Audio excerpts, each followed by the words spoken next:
ननु विदुषः वासना निवृत्ते ध्यानम कर्तव्यम। विद्वानों के द्वारा वासना की निवृत्ति करने के लिए ध्यान करना चाहिए, ऐसी आशंका है। तो कहते ज्ञानियों में जो सम्यक ज्ञान जिसको हो गया उसकी वासना ही नहीं होती। आत्मा संगस्ततो नियते स्याद् इंद्रजालम हि मायिकम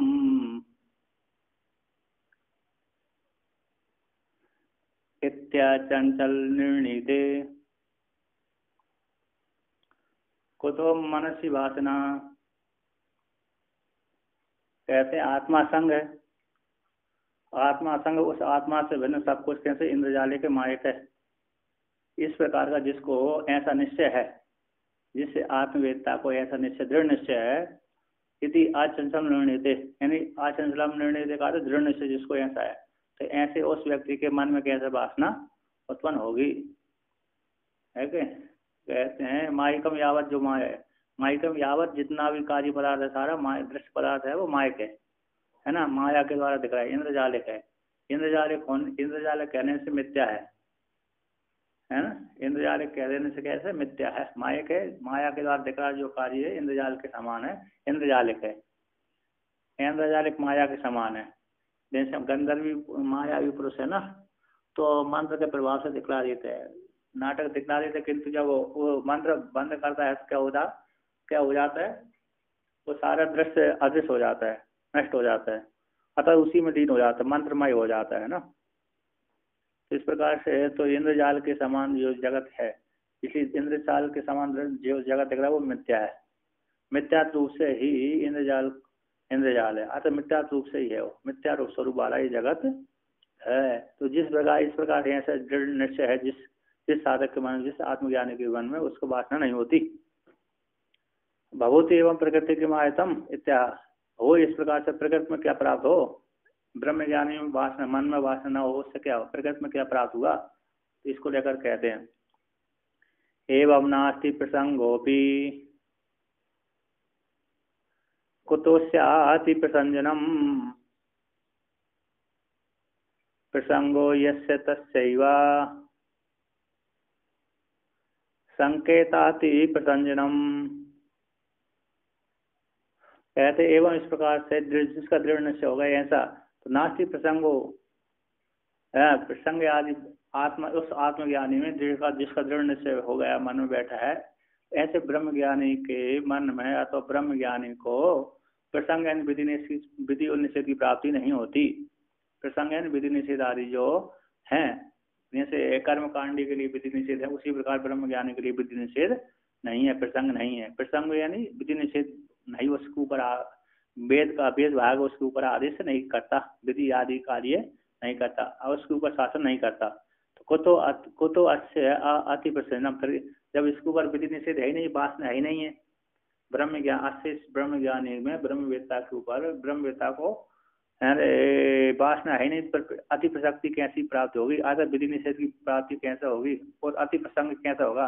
और जब विधि निषेध उसके पास है ही नहीं, वासना मन में है ही नहीं, तो व्यक्ति के कर्मों में कैसे प्रवृत्त होगा ब्रह्म ज्ञानी, उन श्रृंखल कैसा होगा, कैसा उन श्रृंखल कैसा होगा, है ना।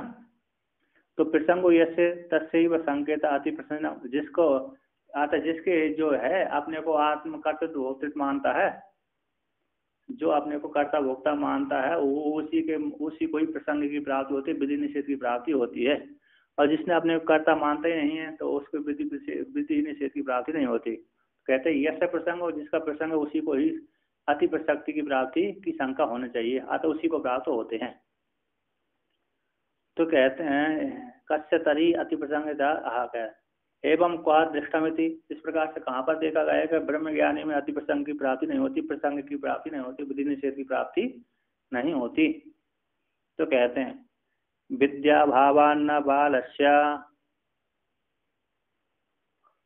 दृश्यतेति प्रसंजनम स्यात् कुतोति प्रसंगोस्य विद्या भावे समय सती। कहते हैं जो 1 वर्ष का बालक, 2 वर्ष का बालक, 3 वर्ष का जो बालक है, ऐसे बालक में विधि का भाव है नहीं है ना। जब विधि का भाव नहीं है, उसकी उपनयन संस्कार आदि उसकी हुई नहीं है, तो प्रसक्ति उसमें नहीं देखी जाती, अति प्रसंग उसमें नहीं होती, प्रसक्ति आदि विधि निषेध उसके पास में है होता ही नहीं है। जो एक वर्ष से लेकर के वो जो 4-5 वर्ष तक के बालक है, अतः उपनयन संस्कार आदि जिसका नहीं हुआ, ऐसे बालक में विधि, उसमें विधि न होने से, कर्तव्य का बोध न होने से, अर्थात वेद के ऊपर, वेद का उसके ऊपर शासन न होने से उसमें अति प्रसक्ति की प्राप्ति नहीं होती, अर्थात उसको पाप पुण्य की प्राप्ति नहीं होती, है ना। विधि निषेध ही नहीं है। ऐसे 1 वर्ष का बालक किसी को मार दे तो उसके मारने से 2 वर्ष के बालक, 2 अथवा 3 वर्ष के बालक के किसी व्यक्ति को मार देने से ना तो पुण्य उसको पाप लगता है ना कुछ होता है क्या नहीं। 2 वर्ष का, तीसरा वर्ष का बालक यदि किसी को मार भी दे तो उसके मारने से पाप और पुण्य आदि कुछ नहीं होते, अतः उसके ऊपर शासन नहीं करता, ठीक है ना। तो कहते हैं उसके ऊपर भी शासन नहीं करता आता, इसलिए विधि का अभाव होने से बालक में विधि का अभाव देखा जाता है, इसलिए उसमें अति प्रसक्ति की प्राप्ति नहीं होती, है ना। तो स्यात् को तो अति प्रसंग से, जिस प्रकार से बालक में है अति प्रसंग की प्राप्ति नहीं होती विधि का अभाव होने से, उसी प्रकार इस ब्रह्म ज्ञानी में भी विधि का अभाव है ना। इस ब्रह्म ज्ञानी में भी कोई कामना ही नहीं है इसका। ब्रह्म ज्ञानी के लिए मन में कोई कामना होती, विधि निषेध होते, किंतु ब्रह्म ज्ञानी में कोई कामना है, सब कुछ प्राप्त कर लिया। तो ब्रह्म ज्ञानी सब कुछ प्राप्त हो जाने पर विधि निषेध विधि में दोनों ब्रह्म ज्ञानी का बालक के सम की प्राप्ति होने पर इस ब्रह्म ज्ञानी की अति प्रसक्ति भी किस प्रकार से होगी, क्योंकि दोनों में विधि का अभाव दोनों में समान है। बालक में विधि का अभाव है और ब्रह्म ज्ञानी में विधि का अभाव है। जब बालक और जैसे बालक में विधि निषेध नहीं है प्रसक्त होते, उसी प्रकार ब्रह्म ज्ञानी में विधि और निषेध प्रसक्त नहीं होते, क्योंकि दोनों में विधि का अभाव होने से प्रसंग दोनों की प्राप्ति नहीं होती, अर्थात वेद का नियम उनके ऊपर शासन नहीं करता। तो कहते हैं बालस्य विधि अभाव प्रयोजकम अज्ञातत्वम अस्ति न विदुष इतिहासंका तस्य अज्ञातत्व अभाव भी विधि अभाव प्रयोजकम सर्वज्ञम अस्ति। कहते हैं बालक का विधि अभाव होने पर, बालक में विधि नहीं है ना। बालक में विधि के अभाव होने में हेतु कौन है? अज्ञत्व है, अज्ञानत्व है। बालक के ऊपर भी शासन नहीं करता, विधि अभाव है, उसमें हेतु कौन है? अज्ञानत्व। किंतु विद्वान तो सब कुछ जानता है ना। विद्वान तो उसमें अज्ञान नहीं बैठा, उसमें तो सब कुछ जानता है। इतिहास को लेकर कहते हैं, इसलिए उसमें विधि निषेध की प्रवृत्ति हो जाएगी।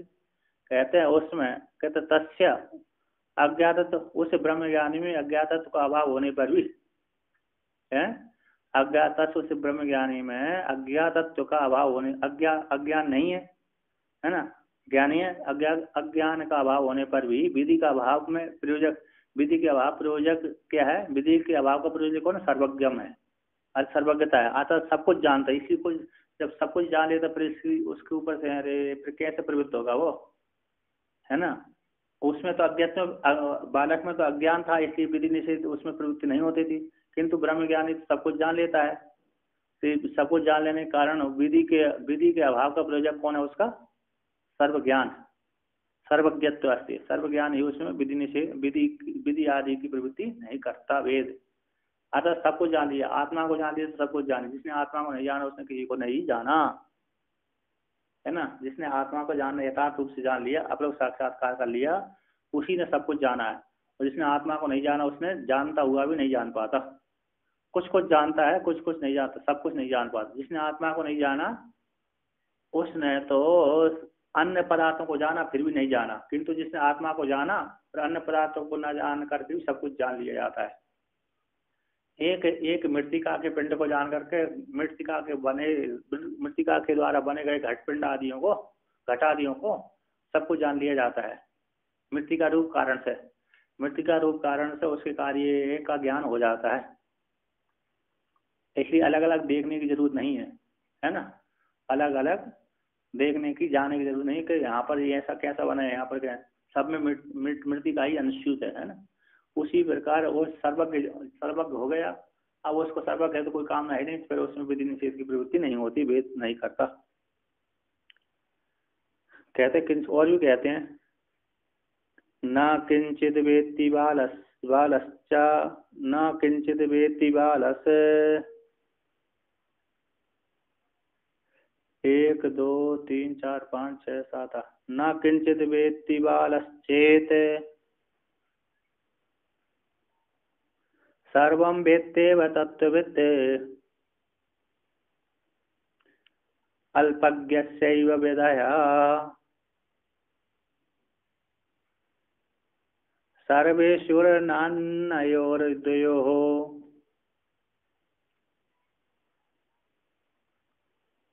कहते हैं न वेत्ति बालक से किंचित बालक कुछ भी नहीं जानता है ना। यदि इसलिए उसमें विधि आदि नहीं होती तो सर्वम वेत्ति तत्वेत, किंतु तत्वेता तो कैसे सब कुछ जान लेता है। ना किंचित वेत्ति बालक से बालक कुछ नहीं जानते, इसलिए उसमें विधि आदि की प्रवृत्ति नहीं होती, किंतु इसलिए उसमें विधि आदि वेद का प्रभाव, अतः वेद है ना, वेद उसमें विधि आदि का उपदेश नहीं करता, अतः उसमें वेद का शासन उसके ऊपर लागू नहीं होता। तो सिद्धांत कहते हैं तो तत्ववेत्ता सर्वम वेत्ति है वह, तत्ववेत्ता तो क्या कहता सब कुछ जान लेता है, तत्ववेत्ता वो सब कुछ ही जान लेता। तो यदि तत्ववेत्ता सब कुछ जानता है तो अल्पज्ञ से विधया सर्वे स्योर न अन्योर, कहते अल्पज्ञ के ही विधेय होते हैं। विधि आदि जो है ना अल्पज्ञ को ही विषय करने वाली होती हैं। सर्वे सारी जितनी विधियां हैं वो अल्पज्ञ को ही होती हैं। अल्पज्ञ जो ज्ञानी होता है, अल्पज्ञ मतलब कम जानने वाला जो होता है ना, पूरा नहीं, जिसने नहीं जाना, अल्पज्ञ कम जानने वाला है, उसी में ही ये सारी विधियां प्रवृत्त होती हैं। शिवर न अनयोर दयोर, किंतु जो जिसने कुछ भी नहीं जाना है ऐसे बालक में, और जिसने सब कुछ जान लिया, ऐसे इन दोनों पर ये विधियां प्रवृत्त नहीं होती, वेद का शासन लागू नहीं होता। जिसने पूरा कुछ आधा जाना आधा नहीं जाना, जिसने ध्येय आदि का अभिमान कर लिया और ब्राह्मणत्व जो वर्ण जाति का अभिमान है जिसमें, और आश्रम जाति का अभिमान है, उसी के ऊपर विधि शासन वेद शासन और निषेध करता है। वेद का शासन उसी के ऊपर लागू होता है। किसके ऊपर? जिसने कुछ जाना है ना, सब कुछ नहीं जाना, आत्मा को नहीं जाना, आत्मा को नहीं जाना और कुछ जाना, वर्ण आदि अभिमान जिसने किया है, वर्ण आश्रम आदि का जिसने अभिमान किया, उसी को वेद शासन करता है। अन्य जिसने कुछ भी नहीं जाना, ऐसे बालक 1 वर्ष के बालक में, 2 वर्ष के बालक में, जिसने सब कुछ जान लिया, ऐसे उसके ऊपर, ब्रह्म ज्ञानी के ऊपर है, ये वेद शासन नहीं करता। तभी विधि का अधिकार कसको अल्पज्ञ को ही विधि का अधिकार होता है। अब यहाँ पर प्रश्न करते हैं, ननु व्यासादिवत साप अनुग्रह सामर्थ्य एव तत्ववित् नान्यति संकते। पूर्व पक्ष यहाँ पर पूछ रहा है व्यास आदि के समान, व्यास भगवान आदि है ना, तो व्यास आदि भगवान के समान साप और अनुग्रह की सामर्थ्य जिसके पास है, जो सामर्थ्य जो साप दे और अनुग्रह कर दे, मैं तुमको स्वर्ग पहुंचा दूंगा, तुमको ये पुण्य की प्राप्ति हो जाएगी, तुमको इतना फल की प्राप्ति हो जाएगी, मेरा वरदान है, तुम ऐसा हो जाओगे। व्यास भगवान ने दिया ना, दिव्य दृष्टि दी थी। किसको दी थी? संजय को दी थी। और अन्य को किसी को शराब भी दे दी थी, है ना। तो कहते हैं किसी को श्राप दे दी, किसी को वो दे दिया, वरदान दे दिया। तो साप और श्राप है, छाप है ना, श्राप और अनुग्रह की सामर्थ्य जिसके पास है उसी को तत्ववेत्ता कहना चाहिए। साहेब तत्ववेत्त वही तत्ववेत्ता है। नान्य जिसमें साप और अनुग्रह की सामर्थ्य नहीं है, वरदान देने की सामर्थ्य नहीं है, श्राप देने की सामर्थ्य नहीं है, उसको तत्ववेत्ता नहीं कहना चाहिए। इसी आशंका को लेकर कहते हैं सापानुग्रह सामर्थ्यम यस्यासौ तत्त्वविद् यदि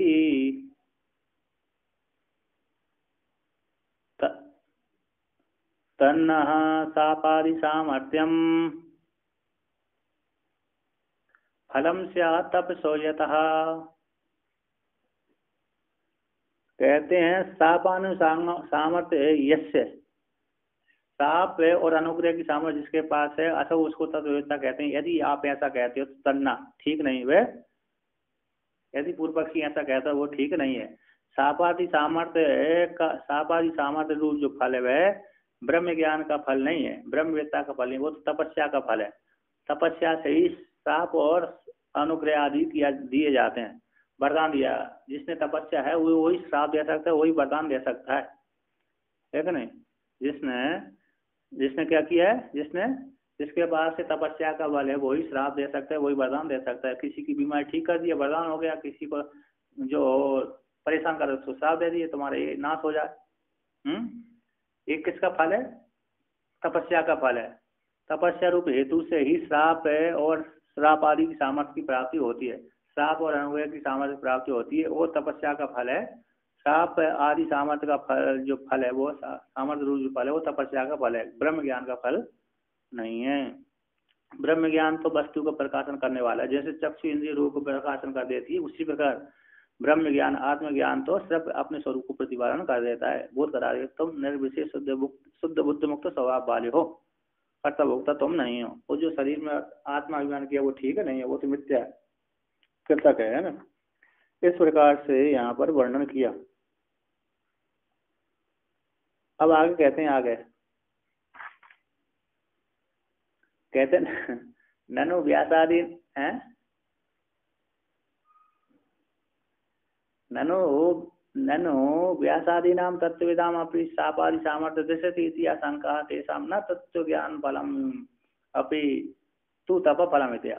पूर्व पक्ष यहाँ पर प्रश्न किया, व्यास आदियों का, व्यास जो तत्ववेता है उनमें शापादि सामर्थ्य देखी जाती है। क्या देखी जाती है? सामर्थ्य देखी जाती है ना। व्यास आदि ऋषियों में, व्यास आदि जो ब्रह्म ज्ञानियों में, तत्व ज्ञानी है, तत्ववेदा है, उनमें व्यास आदि तत्वज्ञानियों में, तत्ववेताओं में साप आदि सामर्थ्य देखी जाती है। इतिहास कहते हैं तेसा, उनमें जो सामर्थ्य देखी जाती है, साप आदि सामर्थ्य, साप और अनुग्रह है, वरदान और श्राप देने की जो सामर्थ्य देखी जाती है वो तत्व है, तत्व ज्ञान का फल नहीं है। उनमें जो सामर्थ्य देखी जाती है वो तत्व ज्ञान का, तत्व ज्ञान के द्वारा उनमें साप आदि की सामर्थ्य की प्राप्ति होगी, ऐसी बात नहीं है। तेसा उनकी जो सामर्थ्य है तत्व ज्ञान का वो फल नहीं है। अतः तत्व ज्ञान के द्वारा उन्हें सामर्थ्य श्राप आदि की सामर्थ्य की प्राप्ति नहीं होगी, वो तो तपस्या का फल है। किसका फल है? तपस्या से। तपस्या से है उनमें श्राप आदि सामर्थ्य की प्राप्ति हुई है, श्राप आदि फल की सामर्थ्य की फल रूप की प्राप्ति हुई है। तो कहते हैं व्यासादेरपि सामर्थ्यम दृश्यते तपसो बलात् शापादि कारणाद् नियते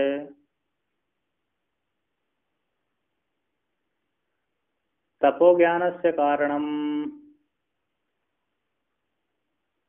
तो कहते हैं व्यासादिर अपि सामर्थ्यम दृश्यते तपसो बलात्, व्यासादि की सामर्थ्य देखी जाती है, अरे ब्रह्म ज्ञान की सामर्थ्य नहीं, वो तो तप के बल से शाप आदि में हेतु बनता है ना। व्यास आदि में सामर्थ्य देखी जाती है, ब्रह्म ज्ञान रूप सामर्थ्य से प्राप्त नहीं हो, ब्रह्म ज्ञान का वो फल नहीं है। वो तो तपस्या के बल से, तपस्या रूप बल के प्राप्त से शाप आदि में हेतु बनता है। शाप आदि का जो हेतु कौन है? तपस्या का बल है, तपस्या का फल ही है, तपस्या का फल है श्राप और अनुग्रह। श्राप है और वरदान देने का रूप जो फल है वो तपस्या के बल से प्राप्त होता है। अन्यत श्राप आदि से भिन्न, श्राप आदि भिन्न, तपस्या रूप अन्य से भिन्न है ना। तपस्या रूप श्राप आदि कारण से जो भिन्न अन्यत है, तप है, अन्यत जो तप है वह ज्ञान का हेतु बनता है। श्राप आदि तपस्या रूप फल से भिन्न जो तप है, श्राप आदि कारण से, श्राप आदि देने वाले, श्राप आदि कारण रूप, श्राप आदि को देने की सामर्थ्य रूप फल से भिन्न जो तप है, जिसे तपस्या से श्राप आदि की सामर्थ्य की प्राप्ति होती है, ऐसे श्राप आदि देने की सामर्थ्य रूप जो तपस्या से भिन्न जो तप है, भिन्न जो तप है वह तप ज्ञान का कारण बनता है।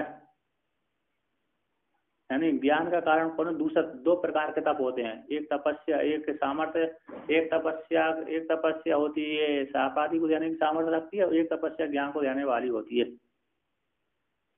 अतः दो धातु हैं। कौन सी धातु है?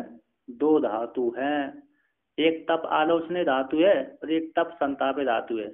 तप आलोचनीय धातु है वो विचार करने अर्थ में, आतत आलोचना विचार करना, वेदांत का विचार करने से ब्रह्म ज्ञान की अनुभूति होती है। और तप संताप है उसमें हर व्यक्ति किसी जो तपस्या करता है उसको क्या हो जाता है, फल आदि देने की प्राप्ति, अर्थात वरदान और श्राप आदि देने की सामर्थ्य की प्राप्ति हो जाती है।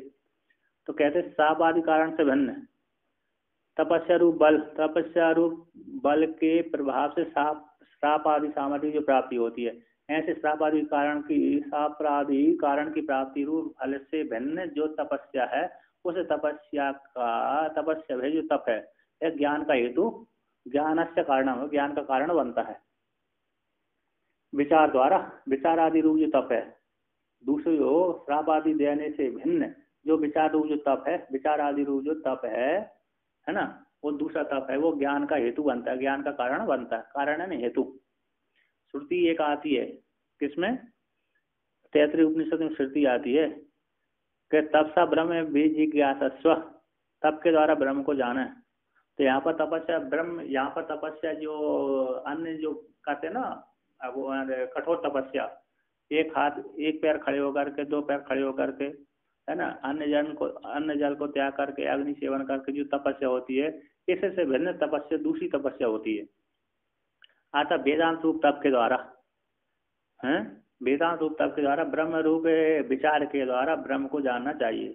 वेदांत विज्ञान के द्वारा ब्रह्म को जाने, तपस्या के द्वारा कौन, वेदांत रूप आत्मज्ञान के द्वारा वो ब्रह्म जानने योग्य है। ऐसा ब्रह्म बीज का सत्व जानने के योग्य है, उसको जाना है तपस्या रूप ब्रह्म के, तपस्या के द्वारा वेदांत रूप विचार के द्वारा, यानी तप आलोचन विचार के द्वारा उस ब्रह्म को जाना। इति तैत्तिरीय श्रुति में ज्ञान का ही कारण बनता है तप, है ना।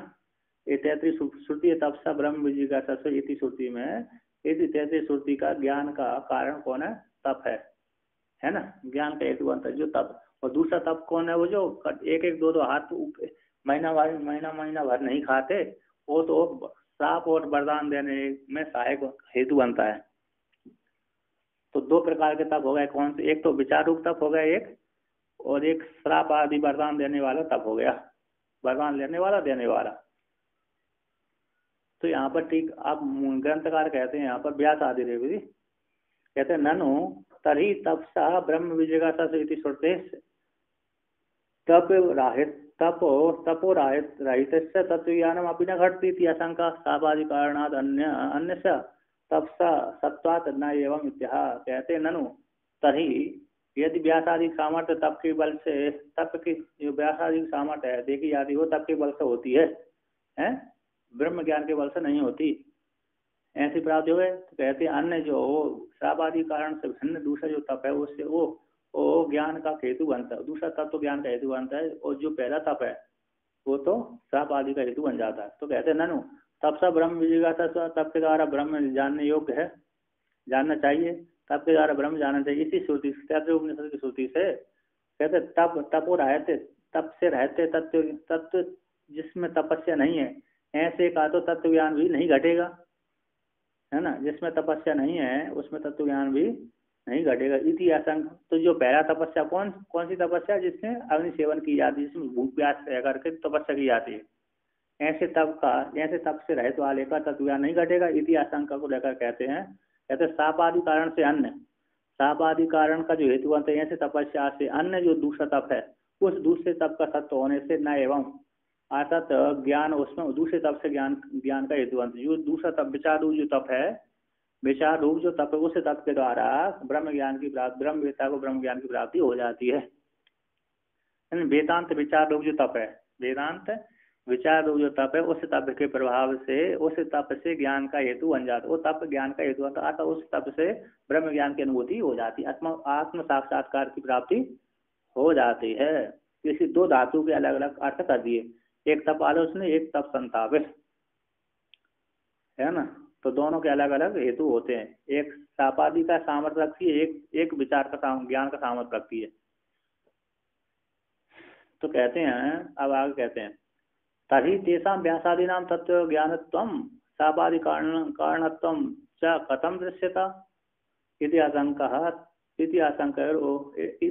वह विदे तपसा सद्भावात् इति। कहते हैं ये जो तपस्या का जो कठोर तपस्या का फल श्राप आदि सामर्थ्य, ब्रह्म ज्ञानियों के ब्रह्म ज्ञान रूप तप के द्वारा श्राप आदि सामर्थ्य नहीं होती। तो यहाँ पर शंका करीब करीब है तेषाम जो व्यास आदियों का है वो तत्व ज्ञानी है ना। व्यास आदियों का तत्व ज्ञानत्व, जो तत्व ज्ञानित्व को सापादि कारणत्व, व्यास आदि में भी जो तत्व ज्ञानी उनमें सापादि कारण कैसे देखा जाता है, व्यास आदि सापादि देते हैं, है ना। किसी को वरदान दे दिए, किसी को वरदान दे, युधिष्ठिर आदि खूब वरदान दिए थे। तो कैसे तत्व ज्ञानित्व सापादि कारण, तत्व ज्ञान तो सापादि कारणत्व व्यास आदि को कैसे देखा गया है। एक तो तत्व ज्ञानी भी है उसमें, उन व्यास आदियों में तत्व ज्ञान भी है और सापादि भी देखे गए हैं। अश्वत्थामा श्राप दे दिए, तुमने गलत कार्य किया था, है ना, उसको शरण नहीं दिया अश्वत्थामा को, तुमने क्या किया, सोते समय अरे वो कर दिया, बच्चों को मार दिया, तो उसको श्राप भी दे दिया था। अर्थात अपने आश्रम में नहीं रुकने दिया उनको, उसको कहा तुम ऐसे हत्यारे हो, सोते वक्त सोते हुए खुद को मारा है तुमने। और अन्य युधिष्ठिर आदि को वरदान दिए, अर्जुन आदि को वरदान दिए, मार्गदर्शन किया, विद्या प्रदान की। तो कहते हैं व्यास आदि ऋषियों का, व्यास आदियों का तत्व ज्ञान भी और साप आदि का कारण भी है, कैसे देखा जाता है। आपने कह दी तत्व ज्ञान साप आदि का हेतु नहीं बनता है, तो इति आशंका कहता है उभय विधि तप सा सद्भाव, व्यास आदियों में दोनों प्रकार के तप की सद्भाव होने से उनमें ज्ञानत्व भी और साप आदि का हेतु भी, ज्ञान वाला तप भी है और साप आदि का हेतु का भी तप है, दोनों प्रकार का तप उनके पास है। अरे उन्होंने तपस्या भी करी, ज्ञान भी प्राप्त किया। तो कहते हैं द्वयम यस्यास्ति तस्यैव सामर्थ्य ज्ञान अयोर्जनी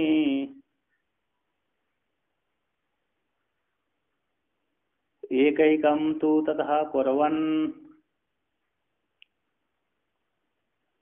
नेकैकं लभते फलम्। कहते हैं द्वयम यस्य अस्ति तस्यैव सामर्थ्य ज्ञान अयोर्जनी, द्वय जिसके पास है विचार और तप, तपस्या, एक तपस्या तप संताप वाले तपस्या और एक तप आलोचने वाला विचार, ये दो जिससे साधक जिसमें है विद्यमान है ना, जिसके पास ये दोनों सामर्थ्य है। एक तो ब्रह्म ज्ञान रूप तप है, ब्रह्म ज्ञान को देने वाला तपस्या है, एक है तप है, और दूसरा तप कैसे जो कठोर तपस्या वाला है, उपास आदि रह करके जो तप है।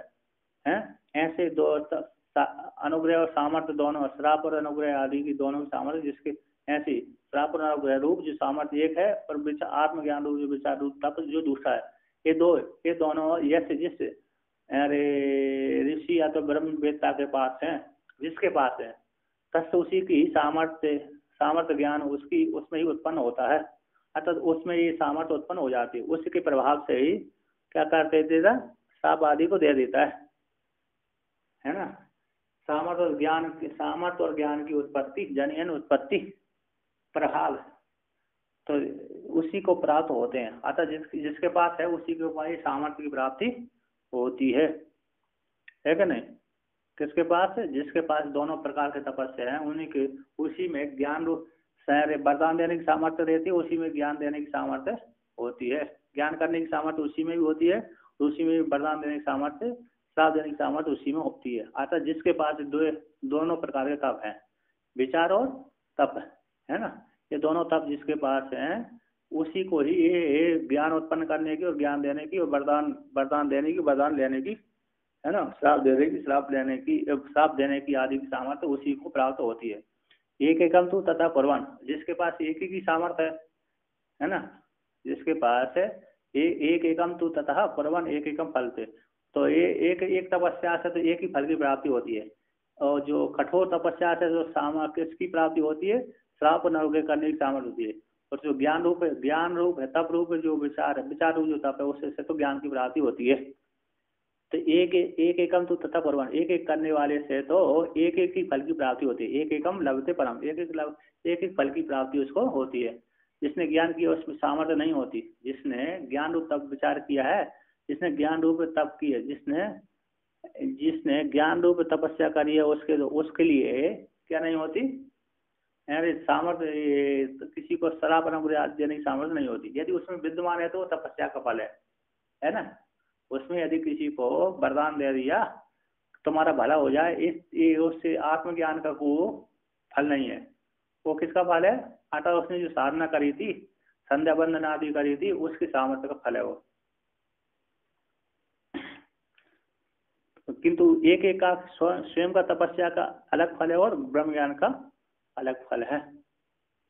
तो आगे कहते हैं, ननु यह सापादि सामर्थ्य रहित विधि अभावे भीता अनुष्ठात्रिभिः निंद्यत्वं स्यात् इति आशंका तेषामपि विषय लंपटे निंद्यत्वं स्यात् इति। कहते ननु, जो सापादि सामर्थ्य रहते आत्मज्ञानी है, जो सापादि सामर्थ्य रहते है, वो उसका और विधि के भाव न होने पर भी भेद, जो विधान विधि के अभाव न होने पर भी, विधि के अभाव वाले, विधि का भाव न होने पर, है ना, और सापादि सामर्थ्य रहते हैं, ऐसा ब्रह्म ज्ञानी ब्रह्मवेत्ता और विधि उसके पास नहीं है, तो ऐसे भेद का अनुष्ठान करने वालों के द्वारा निंद्यत्वम स्यात्, निंदा का पात्र बनेगा वो।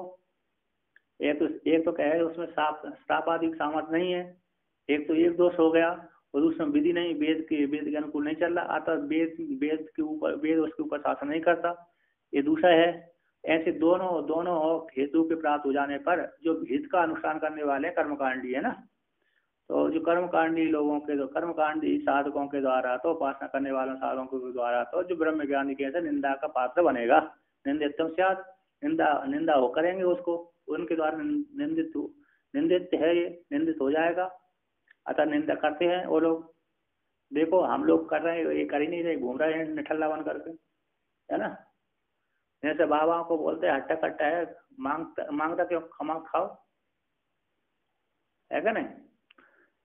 घर छोड़ दिया कमाने के चक्कर में, और निठल्ला बन करके क्या कर रहे हैं, हट्टे कट्टे बन कर घूम रहे हो, दूसरे का अन्न खा रहे हो। बोलते हैं नहीं बोलते? हाँ, और क्या, आप भी बोलते होंगे। चलिए कोई बात नहीं। तो कहते हैं यहाँ पर, तो ऐसे वो निंदा करेंगे वो लोग, है ना।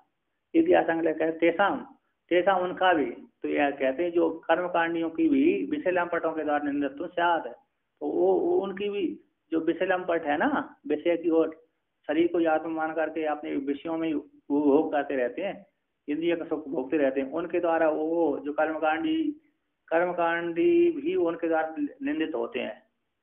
वो कहते हैं देखो हम लोगों के सामने दिखावा कर रहे हैं, मन में तो कुछ चल रहा है और हम लोगों को दिखा करके ये कर्म आदि कर रहे हैं, है क्या नहीं। मन में तो इतनी वासना भरी है, किंतु हम लोगों के सामने क्या कर रहे हैं, बड़े संयमी बन रहे हैं, और हम लोग जब नहीं रहते तो बड़े मौज मस्ती करते हैं। तो विषय लंपट वाले उनकी भी निंदा करते हैं, विषय लंपट वालों के द्वारा वो कैसे कर्मकांड भी कैसे निंदित होते हैं। इतिहास यहाँ कहते हैं। तो कहते हैं सामर्थ्यहीनो निंद्यश्चेद यतिभिर्विधिवर्जितः निंद्यन्ते यततोऽप्यन्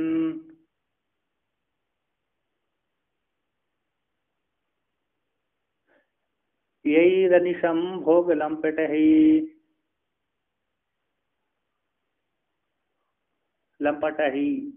तो कहते हैं यहाँ पर, तो कहते हैं सामर्थ्यहीनो निंद्यश्चेद, जिसमें सामर्थ्य रहता है उसकी निंदा होती है। कौन के द्वारा? यतियों के द्वारा निंदा होगी, क्योंकि विधि से रहते हैं ये जो ब्रह्मवेत्ता है, विधि से रहते हैं और सामर्थ्य श्राप देने की सामर्थ्य रहते हैं। तो ये जो कर्म यति भी यानी कर्मकांड जो संयम करते हैं ना, कर्मकांड करने के लिए संयम चाहिए, नियम परायण आदि चाहिए, है ना। तो नियम परायण करने वाले जो कर्मी हैं, उन कर्मियों के द्वारा ये निंदा का पात्र बनेगा। अतः वो लोग इनकी निंदा करते हैं। निंद है ये सामर्थ्य, जिसमें सामर्थ्य वैसे भी देखा जाता है, सामर्थ्य रहते व्यक्ति की हर कोई निंदा करता है, लोक में भी देखा जाता है। जैसे घर का एक लड़का है, 4-5 लड़के हैं उसके, पुत्र हैं पिता के, तो एक लड़का नहीं करता और 3-4 लड़के करते हैं, तो जो नहीं करता उसकी तीनों भाई भी निंदा करते, पिता भी माता भी निंदा करती है, करते या नहीं करते?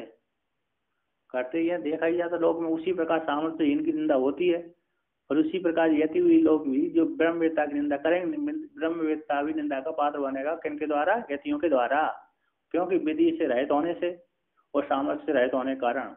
तो कहते हैं इस प्रकार से प्राप्त हो जाएगा। कहते निंद्यन्ते यततोपि अन्य अनिशम भोगलंपट, जो भोगलंपट वाले हैं ऐसे अन्यों के द्वारा विषय लोलोप है, विषय लोलोप के द्वारा निरंतर ही वो यत्न करने वाले यत्नशील कर्मी भी क्या करते हैं, निंदा के पात्र बनते हैं, उनके द्वारा निंदित होते हैं।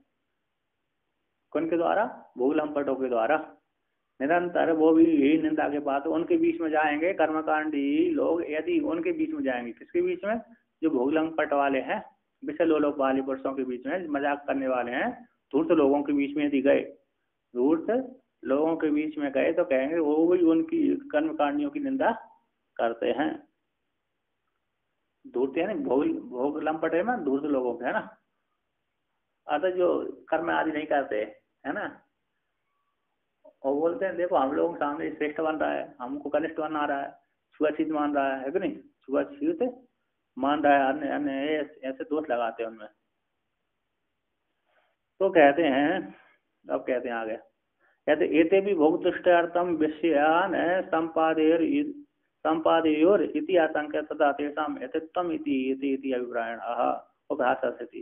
कहते इतने पर भी एते अभी भोग की तुष्टि के लिए विषयों को संपादेय, जो विषयों के संपादन करने की इच्छा करते हैं, संपादन करना चाहिए, इति आशंका को लेकर कहते हैं तथा यदि जो भोगी सन्यासी लोग हैं, पूर्व पक्षी आक्षेप लगाते हैं, यदि जो कोई भी सन्यासी है भोग के लिए, भोग की तुष्टि के लिए, भोग के लिए है ना, विषयों को संपादन करते हैं, विषयों को इकट्ठा करते हैं, तो इतिहास है ना, तो वो ठीक नहीं है। कहते तथा यदि जो सन्यासी बन करके भोग की तुष्टि के लिए विषयों का संपादन करता है, इकट्ठा करता है, धन को जोड़ता है, तथा तथा उस काल में तेसा उनका यतित्व ही यते, जो इसको संयमन है वही त्याग हो जाएगा, यतिपन ही संन्यासत्व नष्ट हो जाता है। अतः संन्यास में भी दो दाग लग जाते हैं, उनका जो त्याग में दाग लग जाते हैं, यतिपन में दाग लग जाता है ना, दोनों में हो जाता है। जैसे हमने, जैसे कर्मकांडी है, कर्मकांडी संयमनशील है, वो यदि भोग की तुष्टि के लिए, भोग के लिए विषयों को संपादन कर रहा है, तो उसको जो नियमन कर रहा था, त्याग तपस्या कर रहा था, यति यानी यति का अर्थ होता है यति प्रयत्न, नियमन अर्थ में, नियमन का अर्थ संयम अर्थ में, यति संयमन प्रयत्न अर्थ है। यदि जो नियमन करने अर्थ में धातु होती है, यम नहीं है ना, यम धातु नियमन कर, यम धातु है, तो यम धातु जो नियमन करने अर्थ में है, तो यदि उससे यदि बना, कहते हैं यदि जो नियमन था, अर्थात नियमन का होता है जब त्याग पूर्वक हो, त्याग किया जा रहा है ना, त्याग पूर्वक नियमन होता, त्याग नहीं करे नियमन कैसा होगा। तो कहते हैं भोग की तुष्टि के लिए विषयों का संपादन इकट्ठा किया, संपादी हो रही थी, संपादन करने की इच्छा करी, अर्थ इकट्ठा करने की इच्छा करता है, तो तब उस काल में उसका यदि पर यह संयमन था वो भी नष्ट हो जाएगा, इति अभिप्राय से उपहास करके कहते हैं भिक्षा। तो कहते हैं भिक्षा वस्त्रादि रक्षेयोर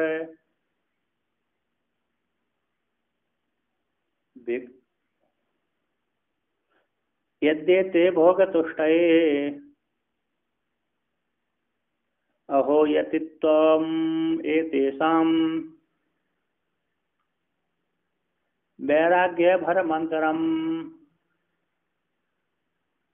तो कहते हैं भिक्षा वस्त्रादि रक्षेय, यदि एते भोग की तुष्टि के लिए, भोग की प्रसन्नता के लिए भिक्षा वस्त्र आदि की रक्षा करते हैं रक्षेय, यदि एते जो सन्यासी नियमन वाले करने, नियमन संयमन वाले हैं, यदि भोग की तुष्टि, आज सन्यासी होगा तो भोग के लिए तो अरे भोजन के लिए तो भिक्षा करने जाएगा, क्योंकि बिना भिक्षा के तो कुछ होता ही नहीं है ना। किंतु अधिक लिएगा, अधिक भिक्षा करने गया और अधिक संग्रह किया तो ठीक नहीं है ना।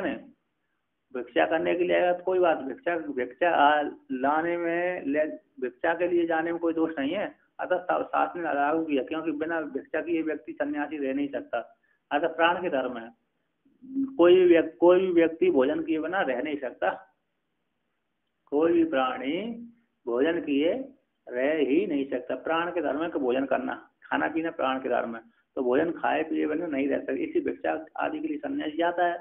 तो भिक्षा करने में दोष नहीं है, कोई एक दो वस्त्र धारण करने में भी दोष नहीं है, लेकिन ठंडी गर्मी के लिए तो वस्त्र चाहिए, किंतु अधिक मात्रा में जोड़ेगा, इकट्ठा करेगा तो दोष लगेगा। अब भिक्षा के लिए इकट्ठा करेगा, साल भर के लिए इकट्ठा करके रख लिया तो दोष के भागी हो रहे है ना। तो भिक्षा वस्त्र आदि की रक्षे हुई यदि ये थे भोग तुष्टि भोग की संपादन करने, भोग की प्रसन्नता के लिए, भोग की मेरे को सुख प्राप्त होगा, भोग रूप सुख की प्राप्ति के लिए, तुष्टि के लिए, प्रसन्नता के लिए भिक्षा वस्त्र आदि का रक्षा करता है यदि ये तो हो यथत्वम इति ऐसाम, जो यत्न सीन करने वाले हैं तो उनका यथत्व ही कैसा है, हैं? उनका जो यति धर्म है, संयम धर्म है, वो ही ठीक नहीं है। अहो यानी आश्चर्य, उपास पूर्वक है यहाँ पर। अहो कैसा है, अहो इतने बड़े बनते, अहो देखो इतने बड़े बनते थे, आप देखो ये कैसे हो गए। पहले तो हम लोगों के सामने इतने इतने बड़े बनते थे, अब देखो कैसे दिख रहे हैं। इनकी क्या गति है ना, वो पास हो रहा है ना।